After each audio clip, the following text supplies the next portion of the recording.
Pollyanna, chapter 20, which is more surprising. Sunday mornings, Pollyanna usually attended church and Sunday school. Sunday afternoons, she frequently went for a walk with Nancy. She had planned one for the day after her Saturday afternoon visit to Mr. John Pendleton. But on the way home from Sunday school, Dr. Chilton overtook her in his gig and brought his horse to a stop. "Suppose you let me drive you home, Pollyanna," he suggested. "I want to speak to you a minute." "I was just driving out to your place to tell you," he went on as Pollyanna settled herself at his side. "Mr. Pendleton sent a special request for you to go see him this afternoon, sure. He says it's very important." Pollyanna nodded happily. "Yes, it is. I know I'll go." The doctor eyed her with some surprise. "I'm not sure I shall let you after all," he declared, his eyes twinkling. "You seemed more upsetting than soothing yesterday, young lady." Pollyanna laughed. "Oh, it wasn't me, truly. Not really, not as much as it was Aunt Polly." The doctor turned with a quick start. "Your aunt?" he ejaculated. Pollyanna gave a happy little bounce in her seat. "Yes, and it's so exciting and lovely, just like a story. I'm going to tell you," she burst out with sudden decision. "He said not to mention it, but he wouldn't mind your knowing, of course. He meant not to mention it to her." "Her?" "Yes, Aunt Polly, and of course he would want to tell her himself instead of having me to do. Lovers, so." "Lovers?" As the doctor said the word, the horse started violently as if the hand that held the reins had given him a sharp jerk. "Yes," nodded Pollyanna happily. "That's the story part, you see. I didn't know it till Nancy told me. She said Aunt Polly had a lover years ago and they quarreled. She didn't know who it was at first, but we found out now it's Mr. Pendleton, The doctor relaxed suddenly. The hand holding the reins fell limply to his lap. "Oh, no, I didn't know," he said quietly. Pollyanna hurried on. They were nearing the Harrington homestead. "Yes, and I'm so glad now. It's come out lovely. Mr. Pendleton asked me to come and live with him, but of course I wouldn't leave Aunt Polly like that, after she's been so good to me. But he told me all about the woman's hand and heart that he used to want, and I found out that he wanted it now, and I was so glad. For of course if he wants to make up the quarrel, everything will be all right now, and Aunt Polly and I will both go live there, or else he'll come to live with us. Of course Aunt Polly doesn't know yet, and we haven't got everything settled, so I suppose that is why he wanted to see me this afternoon, sure." The doctor sat suddenly erect. There was an odd smile on his lips. "Yes, I can well imagine that Mr. John Pendleton does want to see you, Pollyanna," he nodded as he pulled his horse to a stop before the door. "There's Aunt Polly now in the window," cried Pollyanna. Then a second later, "Why, no, she isn't, but I thought I saw her." "No, she isn't there now," said the doctor. His lips had suddenly lost their smile. Pollyanna found a very nervous John Pendleton waiting for her that afternoon. "Pollyanna," he began at once, "I've been trying all night to puzzle out what you meant by all that yesterday, about my wanting your Aunt Polly's hand and heart here all those years. What did you mean?" "Why, because you were lovers, once, and I was so glad you still felt that way now." "Lovers? Your Aunt Polly and I?" At the obvious surprise in the man's voice, Pollyanna opened wide her eyes. "Why, Mr. Pendleton, Nancy said you were." The man gave a short little laugh. "Indeed? Well, I'm afraid I shall have to say that Nancy didn't know." "Then you weren't lovers?" Pollyanna's voice was tragic with dismay. "Never." "And it isn't all coming out like a book?" There was no answer. The man's eyes were moodily fixed out the window. "Oh, dear, and it was all going so splendidly," almost sobbed Pollyanna. "I'd have been so glad to come with Aunt Polly." And you won't now? The man asked the question without turning his head. Of course not. I'm Aunt Polly's. The man turned now almost fiercely. Before you were hers, Pollyanna, you were your mother's. And it was your mother's hand and heart that I wanted long years ago. My mother's? Yes, I had not meant to tell you, but perhaps it's better after all that I do now. John Pendleton's face had grown very white. He was speaking with evident difficulty. Pollyanna, her eyes wide and frightened and her lips parted, was gazing at him fixedly. I loved your mother, but she didn't love me, and after a time she went away with your father. I did not know until then how much I did care. The whole world suddenly seemed to turn back under my fingers, but never mind. For long years I have been a cross-crabbed, unlovable, unloved old man, though I'm not nearly 60 yet, Pollyanna. Then one day, like one of the prisms that you love so well, little girl, you danced into my life and flecked my dreary old world with dashes of the purple and gold and scarlet of your own bright cheeriness. I found out after a time who you were, and I thought then I never wanted to see you again. I didn't want to be reminded of your mother, but you know how that came out. I just had to have you come, and now I want you always. Pollyanna, won't you come now? But Mr. Pendleton, there's Aunt Polly. Pollyanna's eyes were blurred with tears. The man made an impatient gesture. What about me? How do you suppose I'm going to be glad about anything without you? Why, Pollyanna, it's only since you came that I've been even half glad to live. But if I had you for my own little girl, I'd be glad for anything. And I'd try to make you glad too, my dear. You shouldn't have a wish ungratified. All my money, to the last cent, should go to make you happy. Pollyanna looked shocked. Why, Mr. Pendleton, as if I'd let you spend it on me. All that money you've saved for the heathen. A dull red came to the man's face. He started to speak, but Pollyanna was still talking. Besides, anybody with such a lot of money as you have doesn't need me to make you glad about things. You're making other folks so glad, giving them things that you just can't help being glad yourself. Well, look at those prisms you gave Mrs. Snow and me, and the gold piece you gave Nancy on her birthday, and yes, never mind all that, interrupted the man. His face was very, very red now. And no wonder perhaps it was not for giving things that John Pendleton had been best known in the past. That's all nonsense. 'Twasn't much anyhow, but what there was because of you. You gave those things, not I. Yes, you did, he repeated in answer to the shocked denial in her face. And that only goes to prove all the more how I need you, little girl, he added, his voice softening into tender, pleading once more. If ever I am to play the glad game, Pollyanna, you'll have to come and play it with me. The little girl's forehead puckered into a wistful frown. Aunt Polly has been so good to me, she began, but the man interrupted her sharply. The old irritability had come back to his face. Impatience, which could brook no opposition, had been a part of John Pendleton's nature too long to yield very easily now to restraint. Of course she's been good to you, but she doesn't want you, I'll warrant, half as much as I do, he contested. Why, Mr. Pendleton, she's glad. I know to have glad, interrupted the man, thoroughly losing his patience now. I'll wager Miss Polly doesn't know how to be glad for anything. Oh, she does her duty, I know. She's a very dutiful woman. I've had experience with her duty before. I'll acknowledge we haven't been the best of friends for the last 15 or 20 years, but I know her. Everyone knows her, and she isn't the glad kind, Pollyanna. She doesn't know how to be.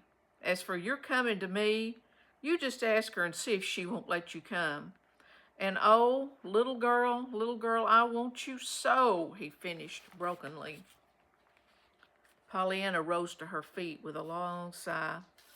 All right, I'll ask her, she said wistfully. Of course, I don't mean that I wouldn't like to live here with you, Mr. Pendleton, but she did not complete her sentence. There was a moment's silence. Then she added, well, anyhow, I'm glad I didn't tell her yesterday, 'cause then I supposed she was wanted too. John Pendleton smiled grimly.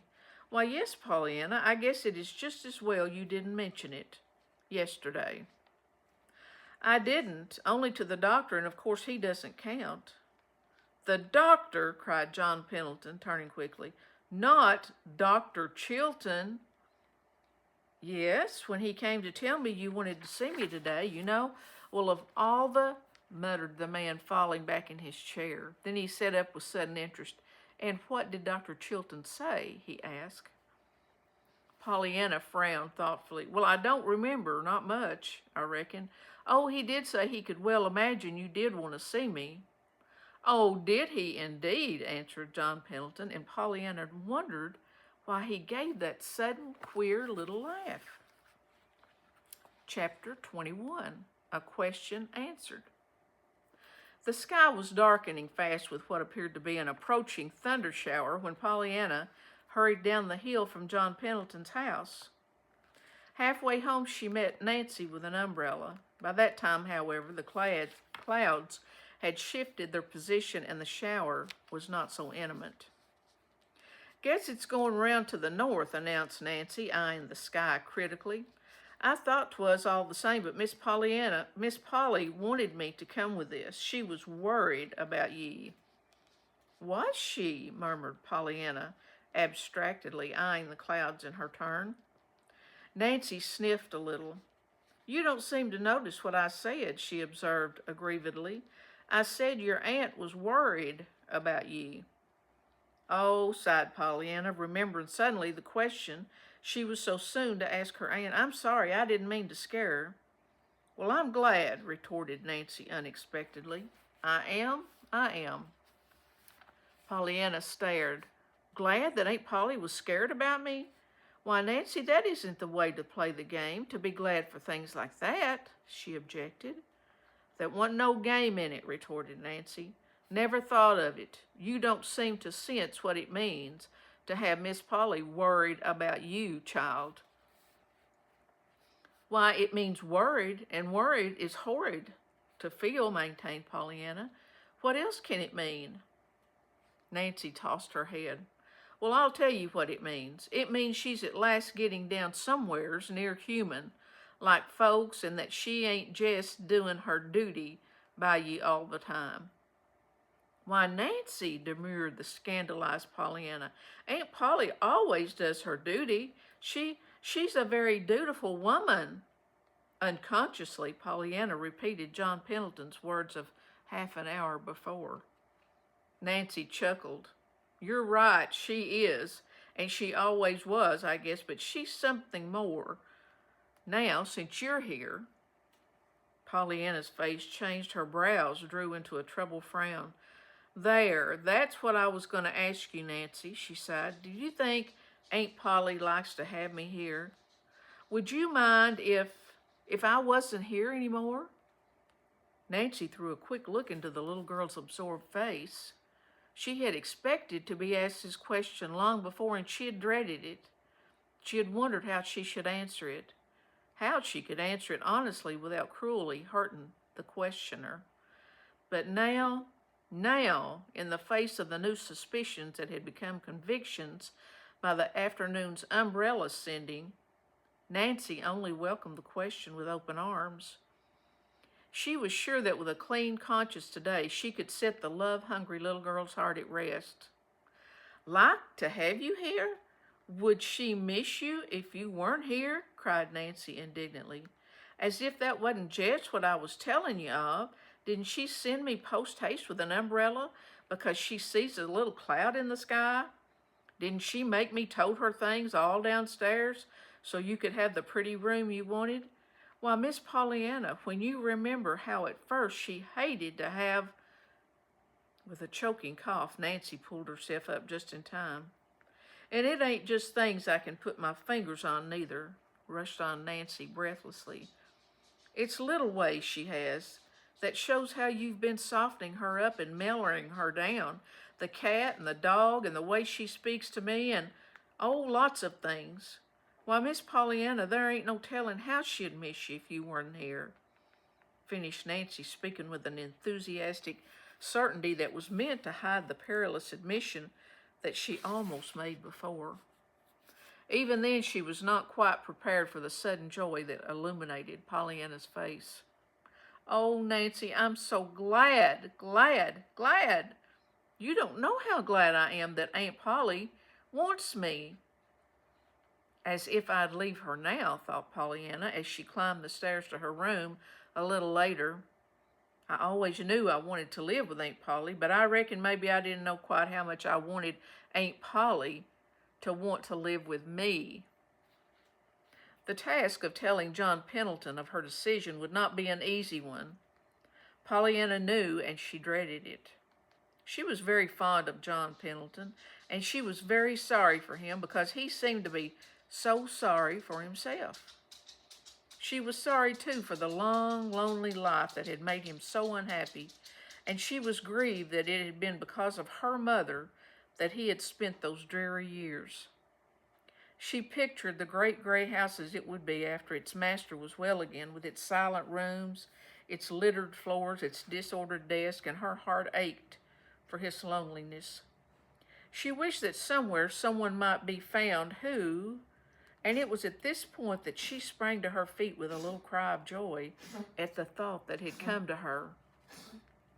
As soon as she could after that, she hurried up the hill to John Pendleton's house, and in due time she found herself in the great dim library, with John Pendleton himself sitting near her, his long, thin hands lying idle on the arms of his chair, and his faithful little dog at his feet. "Well, Pollyanna, is it to be the glad game with me all the rest of my life?" asked the man gently. "Oh, yes," cried Pollyanna. "I've thought of the very gladdest kind of thing for you to do, and—" "With you?" asked John Pendleton, his mouth growing a little stern at the corners. "No, but—" "Pollyanna, you aren't going to say no," interrupted a voice deep with emotion. I've got to, Mr. Pendleton. Truly I have. Aunt Polly, did she refuse to let you come?" I didn't ask her," stammered the little girl miserably. "Pollyanna!" Pollyanna turned away her eyes. She could not meet the hurt, grieved gaze of her friend. "So you didn't even ask her?" "I couldn't, sir. Truly," faltered Pollyanna. "You see, I found out without asking. Aunt Polly wants me with her, and I want to stay too," she confessed bravely. "You don't know how good she's been to me, and I think really sometimes she's beginning to be glad about things. Lots of things, and you know she never used to be. You said it yourself. Oh, Mr. Pendleton, I couldn't leave Aunt Polly. Now—" There was a long pause. Only the snapping of the wood fire in the grate broke the silence. At last, however, the man spoke. "No, Pollyanna, I see. You couldn't leave her now," he said. "I won't ask you again." The last word was so low it was almost inaudible, but Pollyanna heard. "Oh, but you don't know about the rest of it," she reminded him eagerly. "There's the very gladdest thing you can do. Truly there is." "Not for me, Pollyanna." "Yes, sir, for you. You said it. You said only a woman's hand and heart or a child's presence could make a home, and I can get it for you. A child's presence. Not me, you know, but another one." "As if I would have any but you," resented an indignant voice. "But you will when you know. You're so kind and good. Why, think of the prisms and the gold pieces and all that money you save for the heathen and—" "Pollyanna," interrupted the man savagely, "once for all, let us end that nonsense. I've tried to tell you a half a dozen times before. There's no money for the heathen. I never sent a penny to them in my life. There." He lifted his chin and braced himself to meet what he expected, the grieved disappointment of Pollyanna's eyes. To his amazement, however, there was neither grief nor disappointment in Pollyanna's eyes. There was only surprised joy. "Oh, oh," she cried, clapping her hands. "I'm so glad. That is," she corrected, coloring distressfully, "I don't mean that I'm not sorry for the heathen. Only just now I can't help being glad that you don't want the little Indian boys because all the rest have wanted them. And so I'm glad you'd rather have Jimmy Bean. Now I know you'll take him." "Take who?" "Jimmy Bean. He's the child's presence, you know, and he'll be so glad to be it. I had to tell him last week that even my ladies' aid out west wouldn't take him, and he was so disappointed. But now, when he hears of this, he'll be so glad." "Will he? Well, I won't," ejaculated the man decisively. "Pollyanna, this is sheer nonsense." "You don't mean you won't take him?" "I certainly do mean just that." "But he'd be a lovely child's presence," faltered Pollyanna. She was almost crying now. "And you couldn't be lonesome with Jimmy around." "I don't doubt it," rejoined the man, "but I think I prefer the lonesomeness." It was then that Pollyanna, for the first time in weeks, suddenly remembered something Nancy had once told her. She raised her chin aggrievedly. "Maybe you think a nice, live little boy wouldn't be better than the old dead skeleton you keep somewhere, but I think it would." "Skeleton?" "Yes. Nancy said you had one in your closet somewhere." "Why, what?" Suddenly the man threw back his head and laughed. He laughed very heartily. Indeed, so heartily that Pollyanna began to cry from pure nervousness. When he saw that, John Pendleton sat erect very promptly. His face grew grave at once. "Pollyanna, I suspect you're right. More right than you know," he said gently. "In fact, I know that a nice, live little boy would be far better than any skeleton in my closet. Only we ain't always willing to make the exchange. We are apt to still cling to our skeletons, Pollyanna. However, suppose you tell me a little more about this nice little boy." And Pollyanna told him. Perhaps the laugh cleared the air, or perhaps the pass of Jimmy Bean's story, as told by Pollyanna's eager little lips, touched a heart already strangely softened. At all events, when Pollyanna went home that night, she carried with her an invitation for Jimmy Bean himself to call at the great house with Pollyanna the next Saturday afternoon. "And I'm so glad, and I'm sure you'll like him," sighed Pollyanna as she said goodbye. "I do so want Jimmy Bean to have a home, and folks that care, you know." Chapter 22, Sermons and Woodboxes. On the afternoon that Pollyanna told John Pendleton of Jimmy Bean, the Reverend Paul Ford climbed the hill and entered the Pendleton woods, hoping that the hushed beauty of God's out-of-doors would still the tumult that his children of men had wrought. The Reverend Paul Ford was sick at heart. Month after month for a year past, conditions in the parish under him had been growing worse and worse until it seemed that now, turn which way he would, he encountered only wrangling, backbiting, scandal, and jealousy. He had argued, pleaded, rebuked, and ignored by turns, and always and through all he had prayed earnestly, hopefully. But today, miserably, he was forced to own that matters were no better, but rather worse. Two of his deacons were at swords' points over a silly something that only endless brooding had made of any account. 3 of his most energetic women workers had withdrawn from the Ladies' Aid Society because a tiny spark of gossip had been fanned by wagging tongues into a devouring flame of scandal. The choir had split over the amount of solo work given to a fancifully preferred singer. Even the Christian Endeavor Society was in a ferment of unrest owing to open criticisms of 2 of its officers. As to the Sunday school, it had been the resignation of its superintendent and 2 of its teachers that had been the last straw, and that had sent the harassed minister to the quiet woods for prayer and meditation. Under the green arch of the trees, the Reverend Paul Ford faced the thing squarely. To his mind, the crisis had come. Something must be done, and done at once. The entire work of the church was at a standstill. The Sunday services, the weekday prayer meeting, the missionary teas, even the suppers and socials were becoming less and less well attended. True, a few conscious workers were still left, but they pulled at cross purposes. Usually and always they showed themselves to be acutely aware of the critical eyes all about them, and of the tongues that had nothing to do but to talk about what the eyes saw. And because of all this, the Reverend Paul Ford understood very well that he, God's minister, the church, the town, and even Christianity itself was suffering, and must suffer still more unless clearly something must be done, and done at once. But what? Slowly the minister took from his pocket the notes he had made for his next Sunday's sermon. Frowningly, he looked at them. His mouth settled into stern lines as aloud, very impressively, he read the verses on which he had determined to speak. But woe unto you, scribes and Pharisees, hypocrites, for ye shut up the kingdom of heaven against men. For ye neither go in yourselves, neither suffer ye them that are entering to go in. Woe unto you, scribes and Pharisees, hypocrites, for ye devour widows' houses, and for a pretense making long prayer, therefore ye shall receive the greater damnation.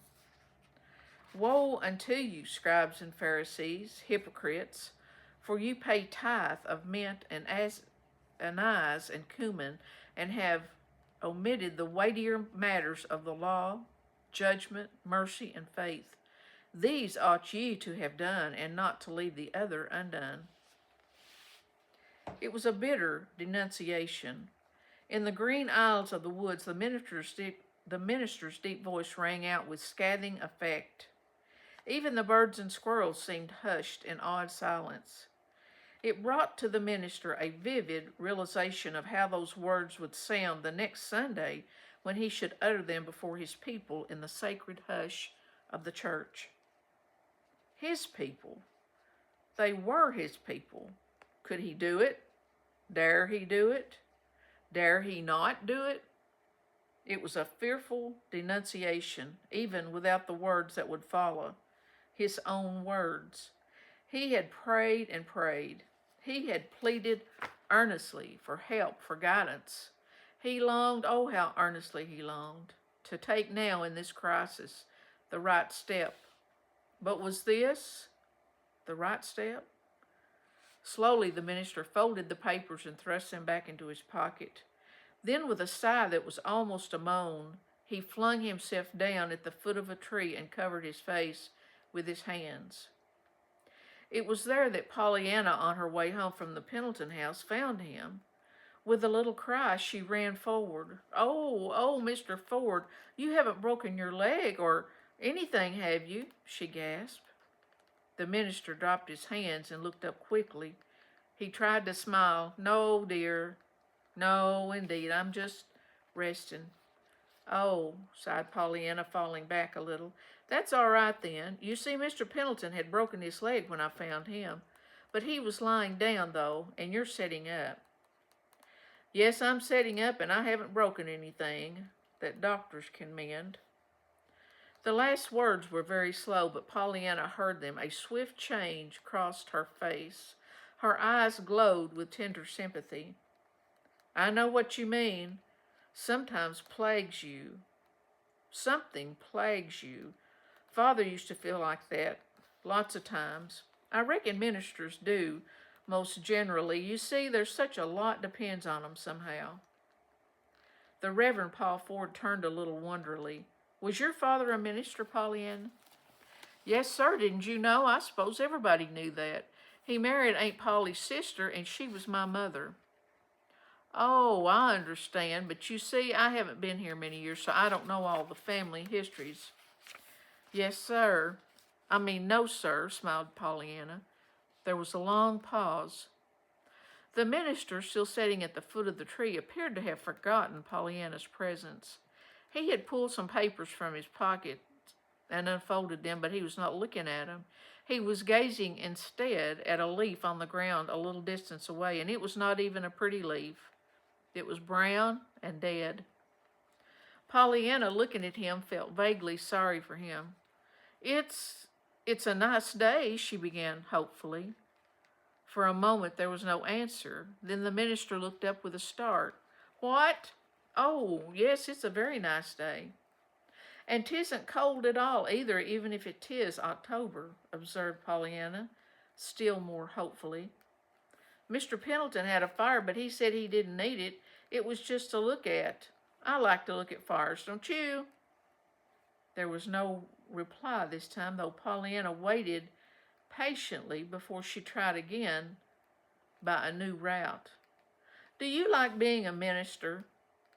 The Reverend Paul Ford looked up now very quickly. "Do I like? Well, what an odd question. Why do you ask that, my dear?"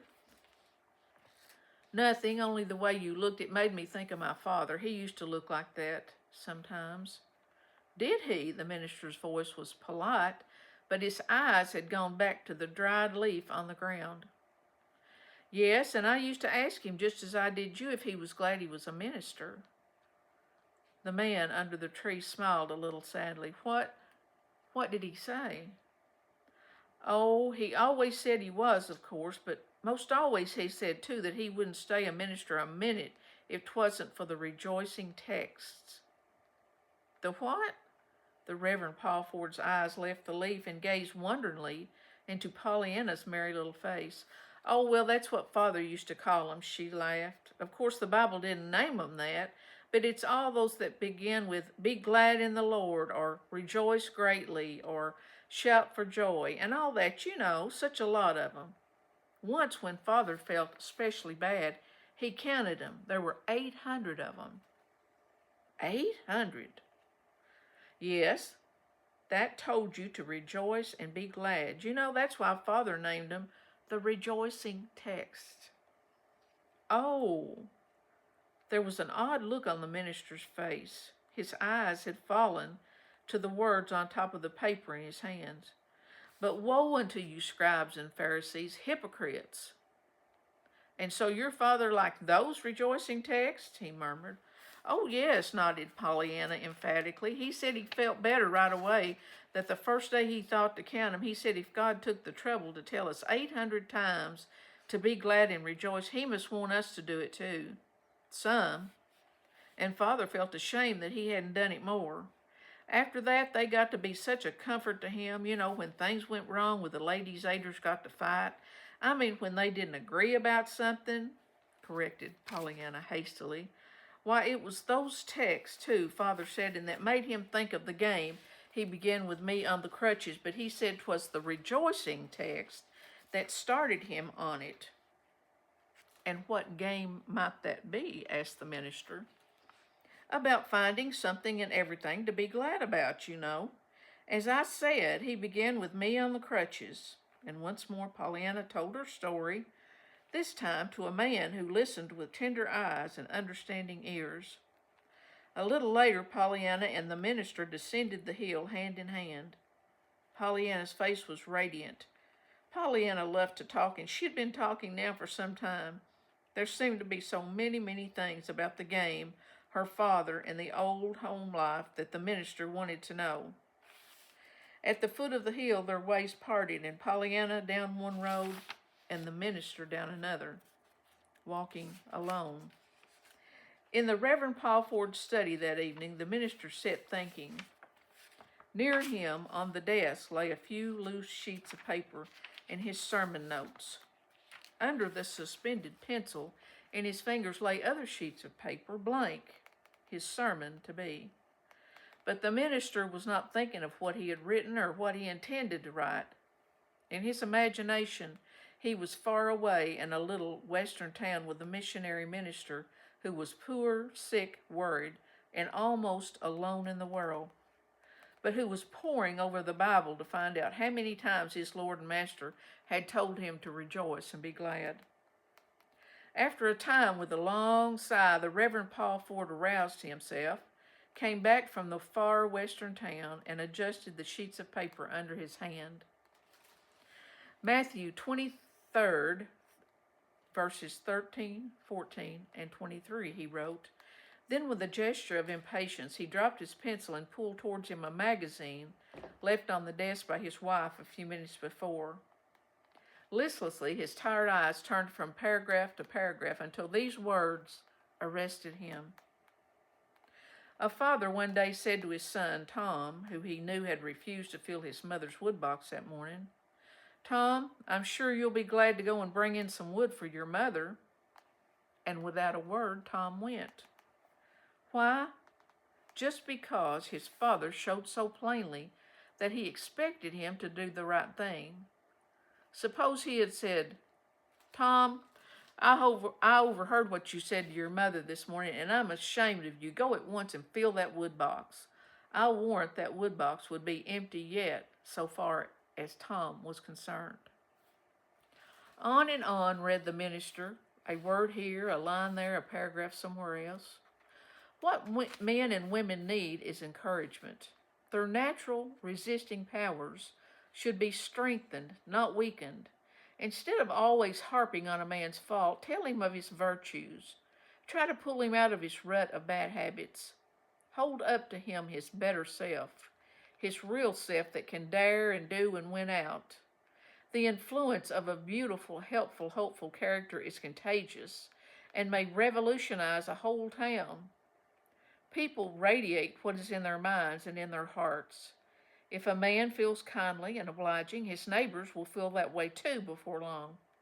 But if he scolds and scowls and criticizes, his neighbors will return scowl for scowl and add interest. When you look for the bad, expecting it, you will get it. When you know you will find the good, you will get that. Tell your son Tom you know he'll be glad to fill that wood box. Then watch him start, alert and interested. The minister dropped the paper and lifted his chin. In a moment he was on his feet, tramping the narrow room back and forth, back and forth. Sometime later, he drew a long breath and dropped himself in the chair at his desk. God helping me, I'll do it, he cried softly. I'll tell all my Toms I know they'll be glad to fill that wood box. I'll give them work to do, and I'll make them so full of the very joy of doing it that they won't have time to look at their neighbors' wood boxes. And he picked up his sermon notes, tore straight through the sheets, and cast them from him, so that on one side of his chair lay, "But woe unto you," and on the other side, "Scribes and Pharisees, hypocrites," while across the smooth white paper before him, his pencil fairly flew after first drawing one black line through Matthew 23rd, 13, 14, and 23. Thus it happened that the Reverend Paul Ford's sermon the next Sunday was a veritable bugle call to the best that was in every man and woman and child that heard it, and its text was one of Pollyanna's shining 800. Be glad in the Lord and rejoice, ye righteous, and shout for joy, all ye that are upright in heart. End of chapter 22.